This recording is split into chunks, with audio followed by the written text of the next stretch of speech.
Mask मिळवलेला आहे ते तर प्रवास करतातच आहेत, मात्र ज्यांचे एक डोस झालाय, एक तर एका बाजूला लसीचा साठा नाही, त्यामुळे इच्छा असून सुद्धा दुसरा डोस लवकर मिळत नाहीये। अशा परिस्थितीमध्ये थोडे लोक नाराज आहेत ज्यांचा एक डोस झालाय, मात्र दुसऱ्या डोससाठी त्यांना अजूनही वाट पाहावी लागते अशांना। अगदी श्वेता, आपण जो प्रश्न उपस्थित केला त्या संदर्भात बोलण्यासाठी एक प्रवासी आहे की ज्यांचा एक डोस पूर्ण झालेला आहे आणि लोकलने प्रवास करण्यासाठी त्यांना दुसऱ्या डोसची प्रतीक्षा आहे। मात्र गेल्या आठवडाभरात या लसीकरण केंद्रावर बदलापूरच्या काही चांगली परिस्थिती नाहीये, सातत्याने लसीकरण केंद्र बंद आहे। ताई, लोकलने प्रवास करण्यासाठी तुम्हाला दुसरा डोस पूर्ण करायचा आहे, मात्र लसीकरण सेंटरवरची गर्दी आणि सातत्याने बंद असलेले लसीकरण, काय सांगाल सगळी परिस्थिती? आणि राज्य सरकारने या काही अटी घालून दिल्यात, काय सांगाल?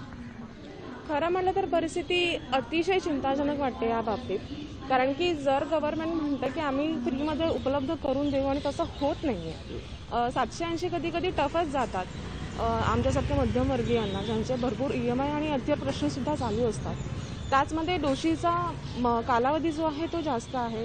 गव्हर्नमेंटने मान्य आहे लसीकरण व्हावं, लसीकरण सगळ्यांचं व्हावं, पण जर तुम्ही एका फ्री स्लॉटमध्ये उपलब्ध नाही करत आणि दुसरीकडे तुम्ही प्रायव्हेटायझेशनमध्ये जर 780 रुपये भरून तुम्ही जर लस घ्यायला लावताय, तर त्या अर्थाने मला असं वाटतं की कुठेतरी हे चुकीचं होतं आणि त्या दृष्टीने गव्हर्नमेंट याच्यावरती थोडासा विचार करायला पाहिजेच। बरं, मग असं असताना लसींचे डोस अनेक लसीकरण केंद्रावर अपुरे असताना रेल्वेनं प्रवास करण्यासाठी जर तुम्हाला 2 डोसेसची सगळे नियम आहेत, ते नियम कसे वाटतात?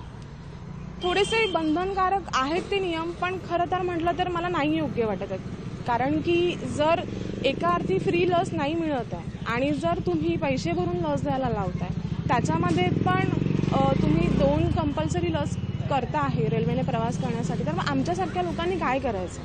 कारण की मग नाही जाऊ शकत आहे आम्ही रेल्वेने पण, आणि मग पुन्हा पोटापाण्याचा प्रश्न आहे तो आहेच। मग त्याच्यामुळे मग लोकांनी करायचं काय, आमच्यासारख्या लोकांनी करायचं काय, हा तर मुद्दा आहेच। लोकांनी करायचा काय हा महत्त्वाचा मुद्दा आहे। आणखीन एक प्रवासी आहे, सर काय सांगाल? 2 डोसेसचा सगळा नियम आहे, तुम्ही 2 डोस पूर्ण केलेत का आणि लोकल प्रवासाची मुभा तुम्हाला मिळाली का? नाही, कसं आहे की गोरगरीब आता कुठनं काम धंद्याला चालू झालेले आहेत, कुठनं लोकलचा प्रवास करून कामाला जातात, त्यात तुम्ही हे नियम काढलेत। लोकांनी काय करायचं? एक डोस झाला त्याला मी सोडत नाहीये, 2 डोससाठी दुसऱ्या डोससाठी 700 रुपये 800 रुपये घालवायचे बाहेर। आता गव्हर्नमेंटने जे पहिले चालू केले ते लसीकरण आता परत बंद आहेत, ते चालू करा, येथील लोक घेतील सगळे। आता तुम्ही नियम काढले, पण हे लोक गोरगरीब काय करणार आहेत? आत्ताशी कुठनं कामधंदे चालू झालेले आहेत, म्हणून लोक यायला लागतात, कामधंद्याला जायला लागतात, कामासाठी जायला लागतात, त्यात बी तुम्ही 2 लसी घ्या मग तुम्हाला पास देणार, हे देणार, हे चुकीचं आहे। हे गव्हर्नमेंटने खूप चुकीचं काढलेलं आहे। कुठेतरी गव्हर्नमेंटवर दबाव होता, प्रसार माध्यमांचा, काही राजकीय पक्षांचा, त्याच्यामुळे केला। हो, ही खरी गोष्ट आहे।